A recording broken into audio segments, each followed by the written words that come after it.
Hello, all of you. I hope you all are fine. In the series of Indian polity, in the series of Indian Constitution, we have so far discussed very important topics, whether it is Constituent Assembly, preamble, features of the Constitution, fundamental rights, directive principle, Parliament. We had started just. In the series of that particular polity in Indian Constitution, we had covered Indian Parliament first part.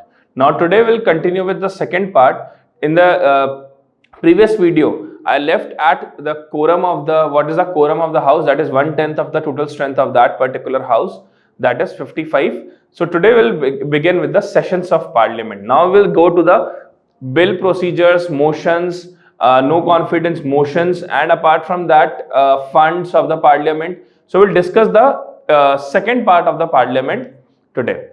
Okay, so let's begin. Basically, sessions of parliament. Sessions of the parliament.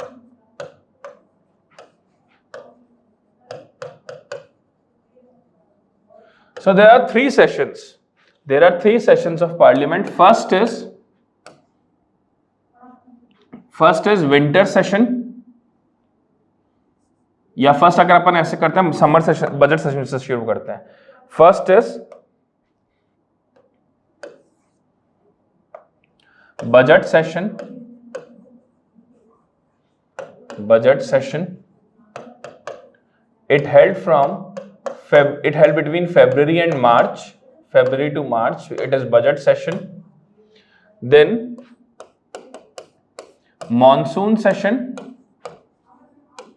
Monsoon session.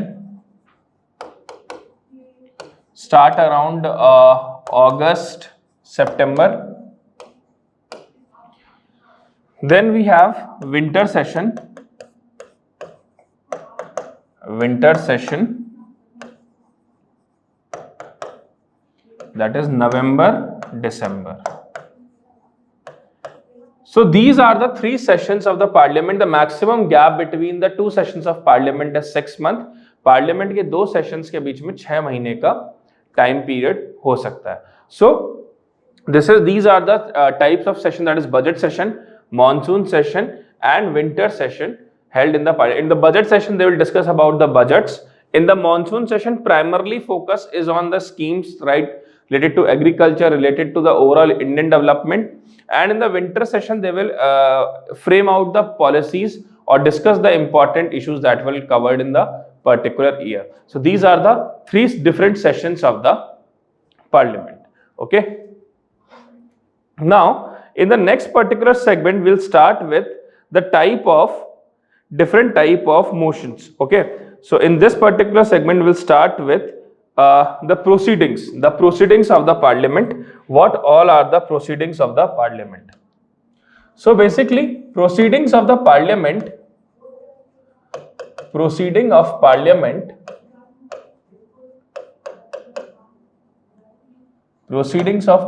start with, first is question hour. Question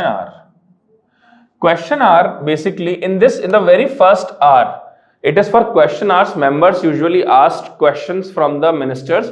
There are three type of questions. First are starred questions.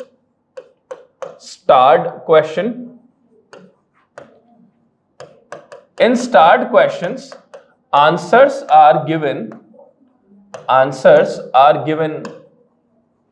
by ministers orally. Answers are given by ministers orally. Hence, supplementary question can follow. Supplementary question can follow.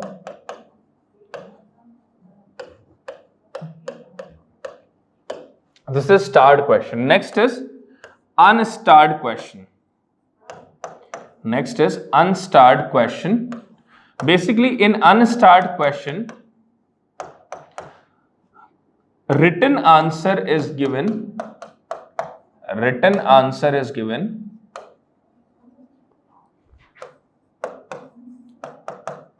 For the questions, Hence supplementary question cannot be asked. Hence supplementary question cannot be asked.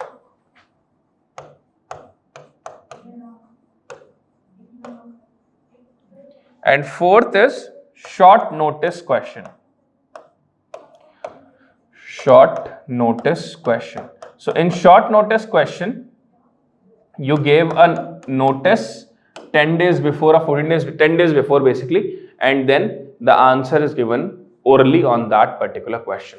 So there are three questions, three type of questions were asked in the question are. First is starred questions, where answers are given by the ministers when they are asked by the members. Like if any member asks any question from the minister, then answers are given orally, and supplementary question can follow because it is oral discussion going on. In the unstarred question, written answer is given for the question, hence supplementary question cannot be answered, cannot be asked. तो unstarred question में written में answer देना पड़ता है जो चीज बोली है, तो सप्लीमेंट्री क्वेश्चन फॉलो नहीं करता. तीसरा है short notice question. In short notice question you give a time period of around 10 to 15 days, and in that 10 days period the ministers will then give the answer orally. So this is the called as question hour. Next is 0 hour. 0 hour. See, 0 hour is a type of a convention that developed with the pass of time. It is not mentioned whether in the rule of procedures of the parliament, not even mentioned in the constitution. It has just become a trend, and that trend continues forever and ever. So in 0 hour, basically 0 hour, matter of urgent public importance, matter of urgent public importance, matter of urgent public importance are asked. Importance are asked. So 0 hour, it is the time period. It is the time period between question hour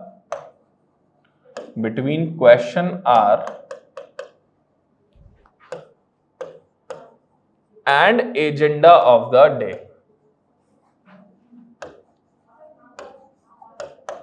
So अगर मान लो आज suppose करो किसान agriculture bill के ऊपर discussion होना है. अब क्वेश्चन आवर खत्म हुआ और किसान एग्रीकल्चर बिल जो आज का एजेंडा है उन पे डिस्कशन हो रहा है, तो उसके बीच का जो टाइम होता है उसको 0 आवर बोलते हैं. कई बार ऐसा होता है कि 0 आवर पूरे दिन तक खिंच जाता है. ऑल्दो होता क्या है, क्वेश्चन आवर और जो एजेंडा है आज के डे का, आज इसके ऊपर डिस्कशन होना है, उसके बीच का जो टाइम पीरियड होता है that is called 0 hour. But usual case में कई बार ऐसा भी होता है कि 0 आवर जो होता है पूरे दिन तक भी खिंच जाता है. ठीक है, तो ये हमने देखा 0 आवर. नाउ पार्लियामेंट का सेशन कैसे स्टार्ट होता है ये अब बता देते हैं. सबसे पहले देखिए, सबसे पहले first is summon. President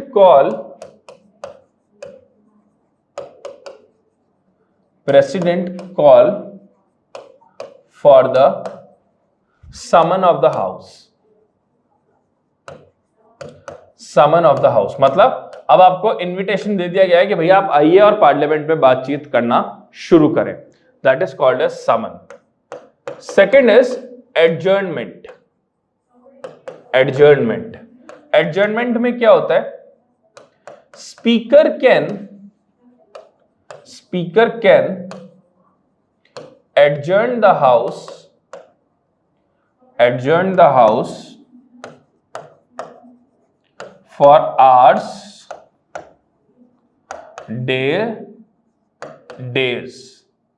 speaker जो होते हैं वो एडजर्न कर देते हैं हाउस को. हाउस का जो प्रोसीडिंग होता है उसको थोड़े समय के लिए बंद कर देते हैं. जैसे 4 घंटे के लिए एडजर्न कर दिया, मतलब अब 4 घंटे बाद सेशन शुरू होगा. 1 दिन के लिए एडजर्न कर दिया, मतलब आज मीटिंग नहीं होगी, अब कल से मीटिंग स्टार्ट होगी. कुछ 5-7 दिनों के लिए एडजर्न कर सकते हैं. तो this adjournment power is given to speaker. Then इसी में एक और आता है adjournment sine die.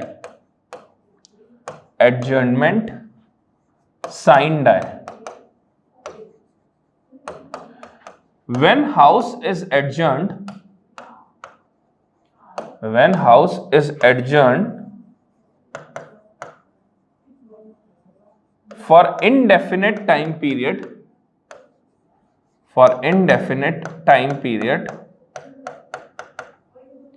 it is adjournment signed die. जब हाउस indefinite टाइम पीरियड के लिए एडजर्न हो गया, it is called as adjournment sine die. और ये कब होता है? यूजुअली जब सेशन को एंड करना होता है तब एडजर्नमेंट साइन डाई होता है। कैसे मैं बताता हूं। दूसरा ही हो गया। तीसरा होता है, third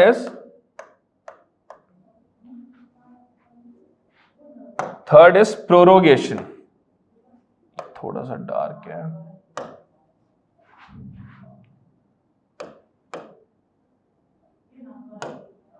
yes, third is prorogation. What happened in prorogation? President prorogue the session। जैसे मान लो, होता कैसे, विंटर सेशन है, विंटर सेशन खत्म हो गया। अब स्पीकर जो है वो हाउस को एडजर्न कर देंगे इनडेफिनेट टाइम पीरियड के लिए। That is called as adjournment sine die. When the speaker adjourned the house for adjournment signed die, after 4-5 days, president prorogue the session। prorogue मतलब कि भाई ये विंटर सेशन अब खत्म हो गया है, अब जो नेक्स्ट सेशन शुरू होगा वो होगा आपका बजट सेशन। ठीक है, तो this is called as prorogation. Prorogation means current session जो है, विंटर समर, विंटर मॉनसून या बजट, वो एंड हो गया है, नेक्स्ट सेशन शुरू होगा जब भी उसे टाइम पीरियड दिया जाएगा, जब भी हाउस को समन किया जाएगा। Then fourth is dissolve। dissolve का मतलब to end the house। Usually house को एंड कब किया जाता है? दो सिचुएशन में, या तो term of 5 year is over, 5 साल पूरे हो गए, या no confidence motion is passed against government। या तो 5 साल पूरे हो गए और फ्रेश इलेक्शन कॉल हुआ है तो हाउस डिसॉल्व हो जाएगा, या अगर मान लो 3 दिन हुए हैं, 2 दिन हुए हैं, 1 दिन हुआ है, 4 दिन हुए हैं, 1 साल हुआ है, 2 साल हुआ है, 3 साल हुआ है और उसी बीच में नो कॉन्फिडेंस मोशन पास हो गया, then that case house got dissolved. Clear? तो इस तरह से पार्लियामेंट की प्रोसीडिंग्स चलती हैं। सबसे पहले क्वेश्चन आवर, 0 आवर, फिर एजेंडा, फिर सेशन को कॉल किया जाता है, इसको हम समन कहते हैं। देन इट इज एडजर्न 2 दिन, 3 दिन, 4 दिन, 5 दिन, 7 दिन, 1 दिन, 2 घंटे, 3 घंटे के लिए हो सकता है। Adjournment sine die means permanent indefinite time तक के लिए हाउस एडजर्न हो गया, उसके कुछ 4-5 दिन बाद हाउस प्रोरोग हो जाता है। इसका मतलब है कि ये जो करंट सेशन है ये खत्म हो गया है, now will start with different session. और लास्ट इसमें होता है डिसॉल्व। डिसॉल्व का मतलब होता है कि अब जो 5 साल का पीरियड है वो ओवर हो चुका है। ठीक है, तो these are the different types of process under the parliamentary thing. और ये these all are very important for exam point of view, क्योंकि इनके ऊपर डायरेक्ट क्वेश्चंस आ जाते हैं कि भाई क्या, किस तरह से सेशंस को आप कर रहे हैं या किस तरह से आप काम कर रहे हैं। तो these all are came in this. Next very important thing, that is motions. different type of motions। So basically there are around 6-7 motions, but we will consider 3 very important in this particular class. First is no confidence motion। No confidence motion it is basically used only in case of Lok Sabha, as Rajya Sabha is a permanent body,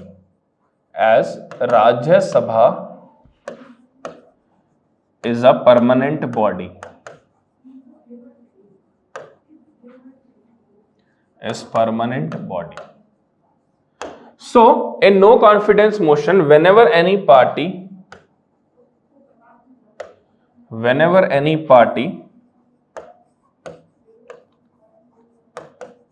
loses its majority in the house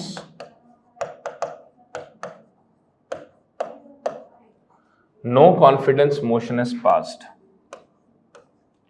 No confidence motion is passed.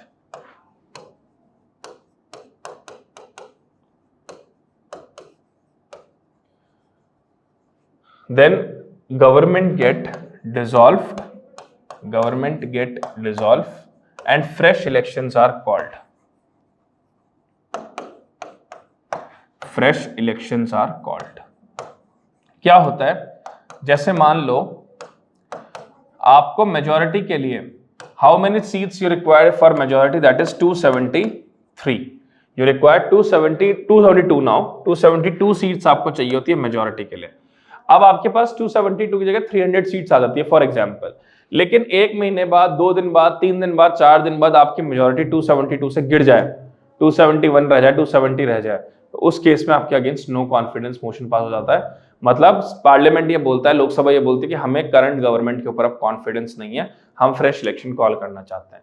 This is called as no confidence motion. हाँ, no confidence motion pass करने से पहले 50 members के sign चाहिए होते हैं. 50 members need to propose the no confidence motion by giving their signatures. ठीक है, ये समझ में आया? This is called as no confidence motion.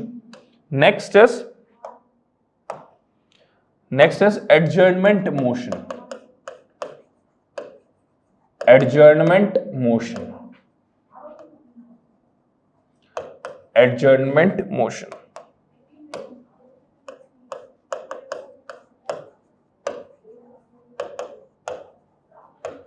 Adjournment motion. Same चीज है इसमें भी. it is passed only in Lok Sabha. It is passed only in Lok Sabha. ये सिर्फ लोकसभा में पास होता है. Second,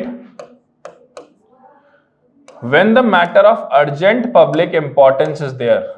When matter of urgent public importance is there, when matter of urgent public importance is there,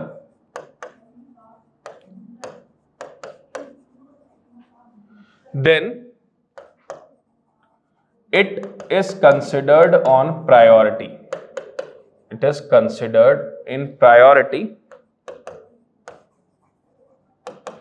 Third important चीज, it also require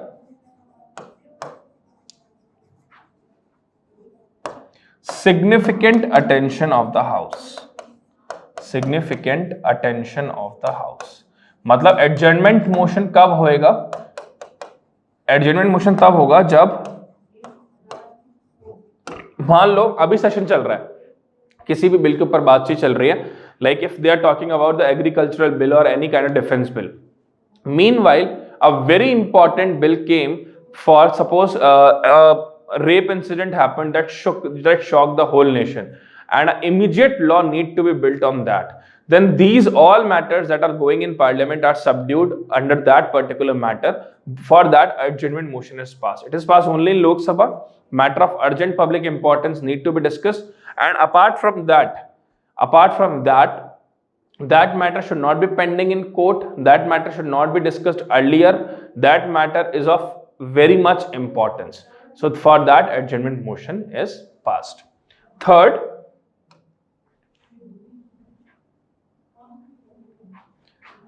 is thanks motion. Third is thanks motion.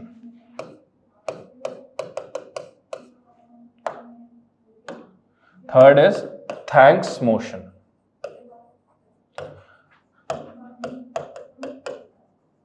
Thanks motion. See, every year there are two things in this. First, every year the first session of house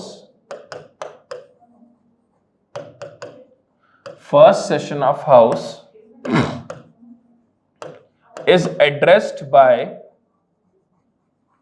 president. हर साल का पहला session president address करते हैं. and first session after election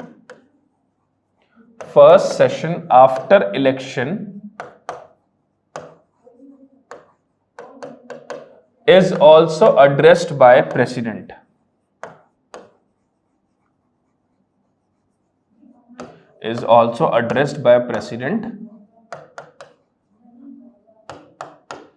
If any bill is passed, then thanks motion need to be accepted.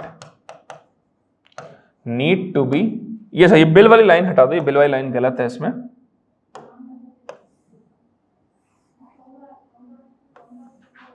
Thanks motion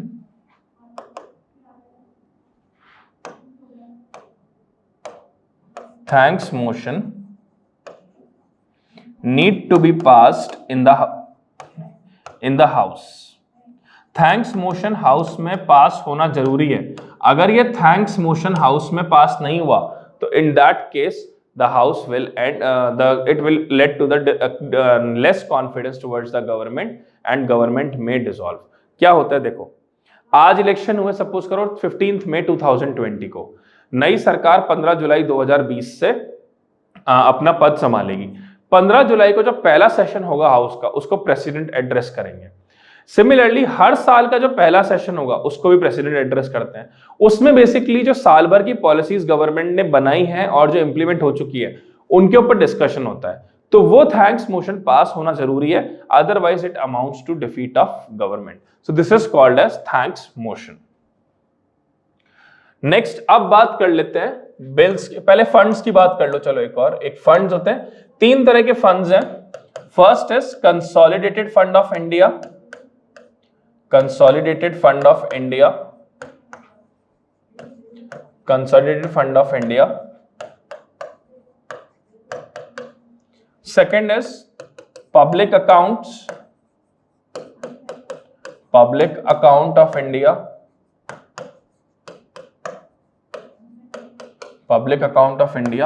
And third is contingency fund.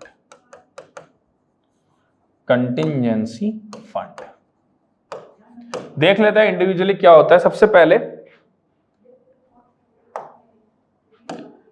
A, consolidated fund of India. What happened in this fund?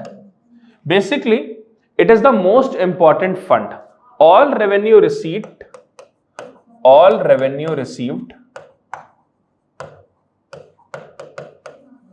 and all expenses paid by government of India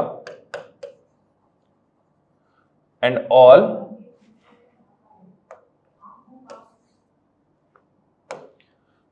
all expenses paid by government of India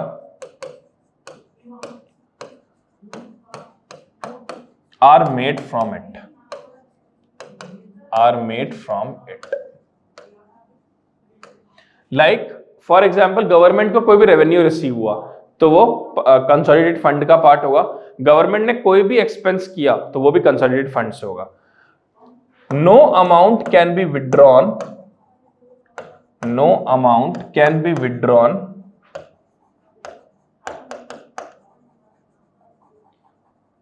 without parliamentary approval. Parliament की approval की जरूरत पड़ेगी. कोई भी amount आप withdrew नहीं कर सकते बिना पार्लियामेंट अप्रूवल के. अब कंसोलिडेटेड फंड में भी 2 तरह की चीजें होती हैं. एक तो होता है कंसोलिडेटेड फंड. इसमें भी बेसिकली 2 तरह की चीजें होती हैं. First is charge expenditure.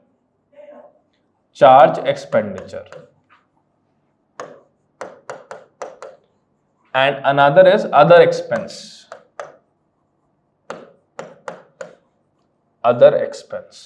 So charge expenditure का मतलब है इन एक्सपेंडिचर्स को करते हुए वोटिंग नहीं होगी. मतलब पार्लियामेंट की वोटिंग नहीं होगी इन एक्सपेंडिचर्स को देने में. अब ये कौन से एक्सपेंडिचर होता है? Like salary of supreme court, high court जजेस, सैलरी पे करनी है, पेंशन, सॉरी पेंशन हो गई हाई कोर्ट में, तो सैलरी ऑफ सुप्रीम कोर्ट जजेस, salary of president, vice president, salaries of UPSC members, salary of UPSC members, SPSC, तो ये सारे चार्ज एक्सपेंडिचर्स होते हैं। और अदर एक्सपेंडिचर क्या उनसे होता है, जैसे मान लो गवर्नमेंट ऑफ इंडिया के अगेंस्ट कोई कोर्ट केस हो गया, अब उसमें कोई वकील हायर किया, उसके जो एक्सपेंसेस हैं, कोई डैमेज हो गए सेंट्रल गवर्नमेंट की तरफ से, उनके एक्सपेंसेस हैं, उन पे वोटिंग होती है। लेकिन ये जो चार्ज एक्सपेंडिचर्स होते हैं ये नॉन वोटेबल होते हैं, इनके ऊपर वोटिंग नहीं होती। तो कंसोलिडेटेड फंड का मतलब है main fund where all revenue are credited और all expenses are debited. It is no fund can be withdrawn from it without parliamentary approval. It consists of two type of expenditure. One is charge expenditure that includes salaries, and other expenditure that include daily process amount. Next है public account. All amount that is not included in consolidated fund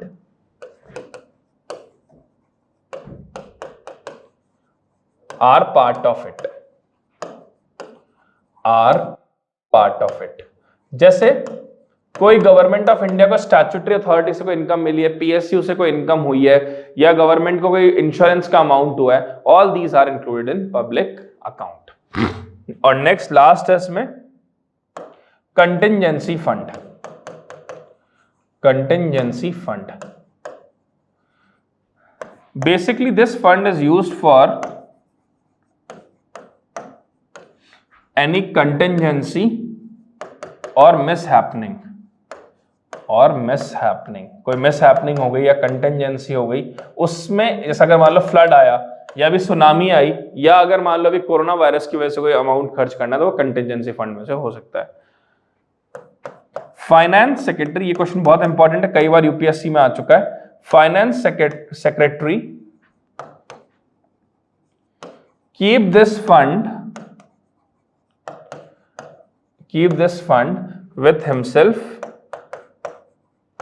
with himself on behalf of president के behalf पे finance secretary ये fund अपने पास रखते हैं. So this is called as contingency fund. Now we will move to the most important part, stages for the bill.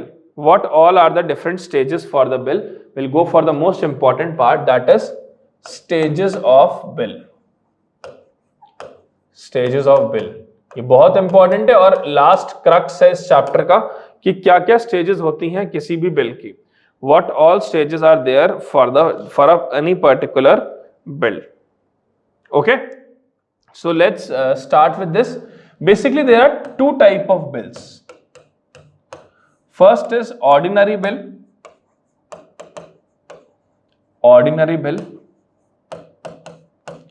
and another is money bill. So what is the difference between ordinary bill and money bill?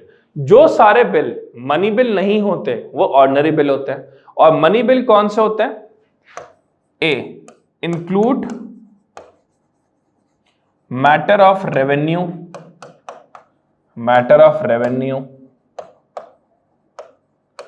taxation, finance, इस तरह का कोई matter है, ठीक है. Include matter of revenue, taxation, finance. Second, amount from consolidated fund of India. कोई amount आपने consolidated fund of India से निकाला है या उसमें डिपॉजिट करा है, ये मनी बिल का पार्ट है. Third, amount include any kind of revenue matter, any kind of revenue और charge expenditure, revenue and charge expenditure. तो ये सारे मनी बिल के पार्ट होते हैं.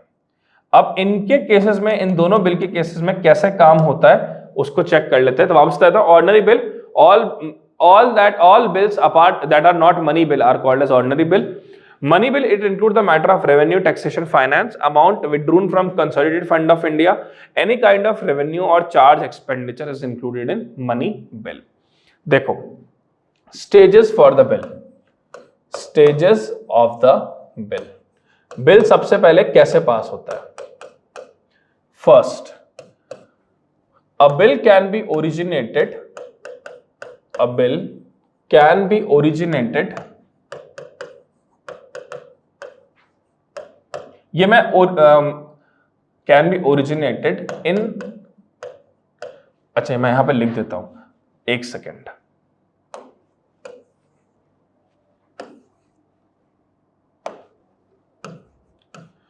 A ordinary bill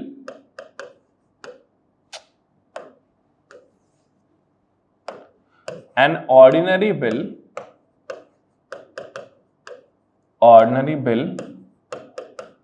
can be originate in any of the house. In any of the house. किसी भी house में ओरिजिनेट कर सकते हैं ऑर्डिनरी बिल को, चाहे वो लोकसभा में ओरिजिनेट हो चाहे राज्यसभा में हो, कोई इश्यू नहीं है. दैट टू बाय, चलो ये नीचे लाइन में आ जाएगा. Second, ordinary bill can be introduced by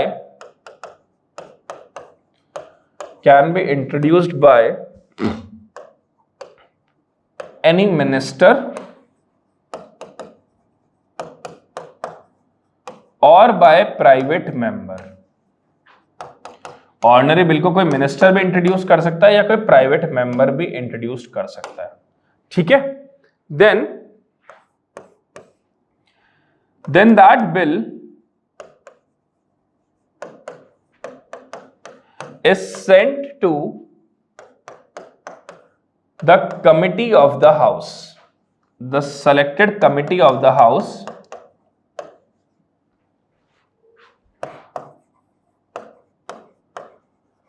after that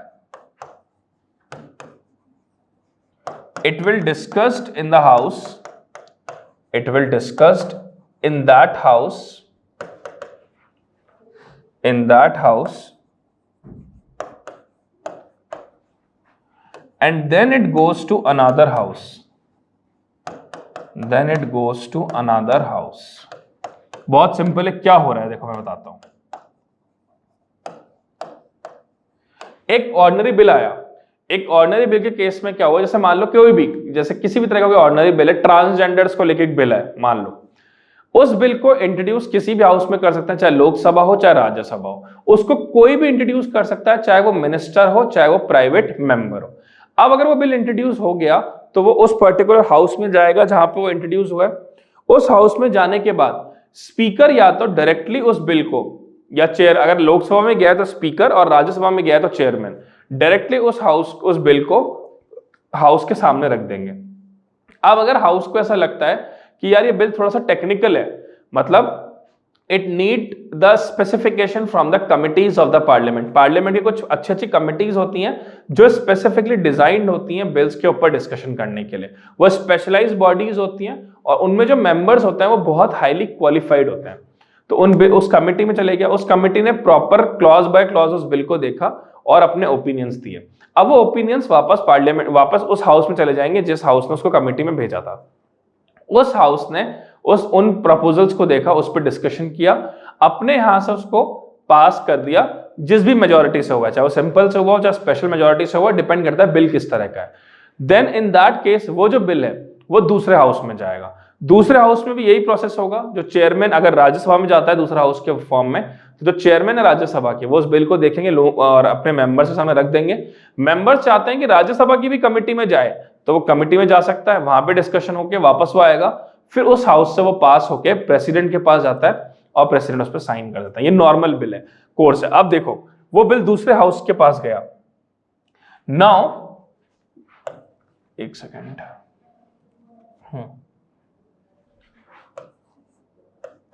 the second house will pass the bill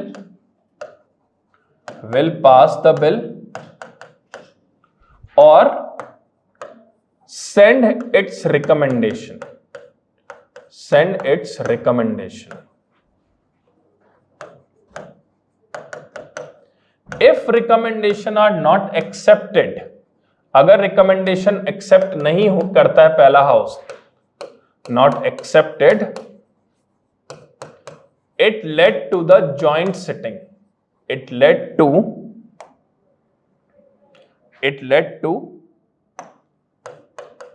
joint sitting. अगर मान लो ऑर्डिनरी बिल के केस में दोनों हाउस से बिल पास होना जरूरी है, एक हाउस ने पास किया दूसरे ने नहीं किया, या एक हाउस ने कुछ चेंजेस बताया कि दूसरा हाउस को एक्सेप्टेबल नहीं हुए, उस केस में जॉइंट सिटिंग हो जाएगी. एंड जॉइंट सिटिंग मतलब दोनों हाउस के लोग साथ बैठेंगे. Joint sitting is presided bye speaker of Lok Sabha. Is presided bye speaker of Lok Sabha, और फिर वहां पे मेजॉरिटी से बिल पास हो जाएगा. ऑब्वियसली लोकसभा को थोड़ा सा एज ज्यादा होता है, क्योंकि लोकसभा के मेंबर ज्यादा होते हैं, तो एज ज्यादा उनके पास ही होता है. नाउ ये बात हो गई. अब finally the bill goes to president. Finally the bill goes to president.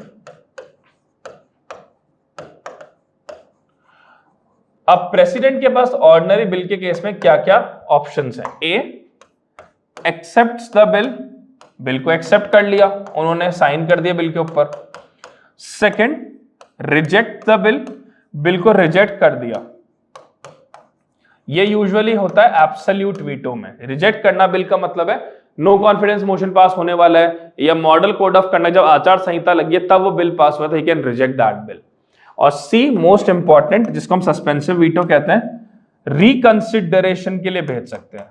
Reconsideration के लिए भेज सकते हैं कि भाई मेरे को ये जो पॉइंट, इसमें कुछ पॉइंट ऐसे हैं जो मुझे अच्छे नहीं लगे, लोकसभा राज्यसभा से मैं रिक्वेस्ट करना चाहूंगा कि इन पॉइंट्स को चेंज करें. लेकिन अगर लोकसभा राज्यसभा ने उन पॉइंट्स को बिना चेंज करे प्रेसिडेंट के पास भेज दिया, तो in second time he has to accept it. अगर सेकेंड टाइम में वापस वो उनके पास आ गया बिना चेंज हुए या चेंज होके भी, तो भी उनको वो एक्सेप्ट करना पड़ेगा. This is the case of ordinary bill. Now in case of money bill, money bill के केस में क्या होता है? इन case of money bill, first, it can be introduced only in Lok Sabha. It can be introduced only in Lok Sabha. ये सिर्फ लोकसभा में introduced होगा सबसे पहले, तो only in Lok Sabha. President permission is required. President की परमिशन लेनी पड़ेगी इसको इंट्रोड्यूस करने से पहले. President's permission is required. Third, speaker of Lok Sabha, speaker of Lok Sabha certify it as money bill. Certify it as money bill. Speaker of Lok Sabha बोलेंगे कि भैया ये मनी बिल है, हम सर्टिफाई करते हैं. Third, if passed by Lok Sabha, अच्छा, it can be passed only by minister also. Money bill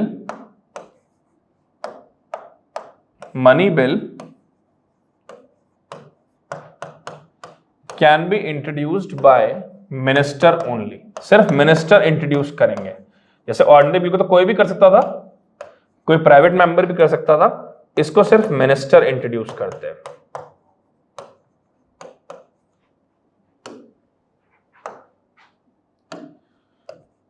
if passed by Lok Sabha, if passed by Lok Sabha, Rajya Sabha has to pass it. Rajya Sabha has to pass it, has to pass it within 14 days. 14 दिन के अंदर अंदर राज्यसभा को वो bill pass करना होगा. राज्यसभा, इस case में ज्वाइंट सिटिंग नहीं होती, कि ऑर्डिनरी बिल के केस में ज्वाइंट सिटिंग हो जाती है कि दोनों हाउस से पास होना जरूरी है. मनी बिल के केस में राज्यसभा मैक्सिमम उस बिल को 14 दिन तक होल्ड करके रख सकती है. 14 दिन तक अगर राज्यसभा ने बोला कि भैया ये सजेशंस कर दो, लोकसभा को अच्छा लगा तो कर देगी, नहीं लगा तो नहीं करेगी।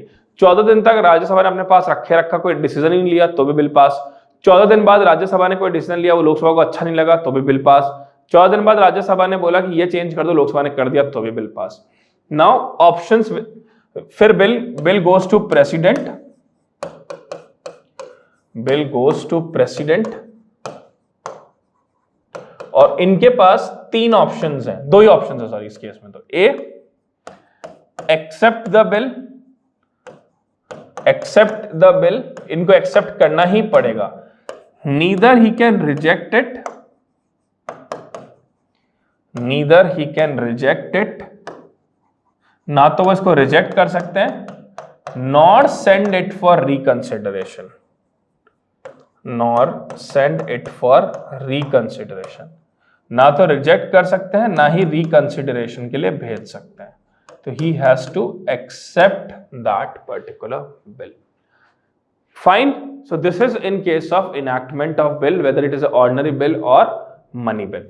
अच्छा, एक चीज और है, राज्यसभा का लोकसभा के कंटेक्स्ट में इक्वल स्टेटस कब है? राज्यसभा और लोकसभा इक्वल स्टेटस कब रखते हैं? ऑर्डिनरी बिल के केस में, ठीक है, और उसके अलावा जॉइंट सिटिंग के केस में इन दोनों का इक्वल स्टेटस हो जाता है। लेकिन किन किन केस में इक्वल स्टेटस नहीं है राज्यसभा और लोकसभा का? जैसे देखो, मनी बिल सिर्फ और सिर्फ पास होता, इंट्रोड्यूस होता है लोकसभा में, स्पीकर के द्वारा होता है, जॉइंट सिटिंग को प्रिसाइड स्पीकर करते हैं। उसके अलावा फाइनेंस बिल भी होते हैं, फर्स्ट फाइनेंस बिल भी एक कैटेगरी का बिल होता है, वो भी सिर्फ लोकसभा में इंट्रोड्यूस होता है। उसके अलावा एडजमेंट मोशन और नो कॉन्फिडेंस मोशन भी सिर्फ लोकसभा में होता है। तो इन केसेस में लोकसभा थोड़ा सा एज रखती है राज्यसभा के ऊपर।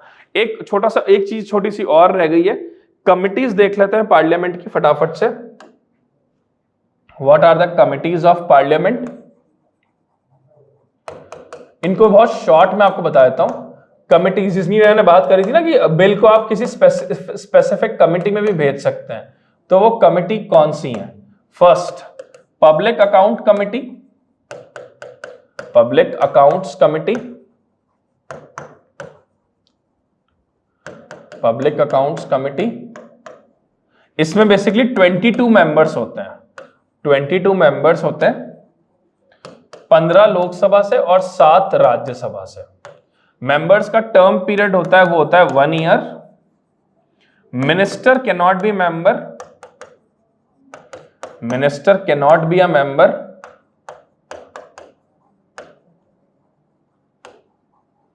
ठीक है, इसको चेयर जो होता है वो ऑपोजिशन पार्टी के करते हैं, और इसका मेन काम होता है जो कैग होती है, controller and auditor general of India, बाद में डिस्कस करेंगे, उसकी जो रिपोर्ट होती है उसको एनालाइज करता है ये।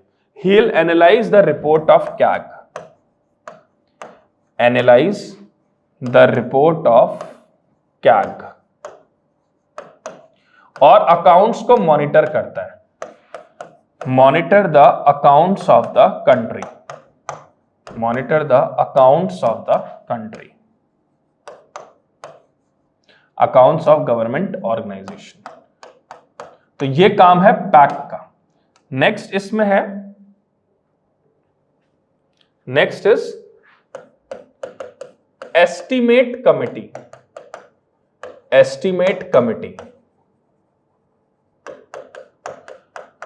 इसमें सारे members, all members are from Lok Sabha, all members are from Lok Sabha. इसमें राज्यसभा के मेंबर नहीं होते, from Lok Sabha, all member are from Lok Sabha. Term वही 1 year, term of member is 1 year.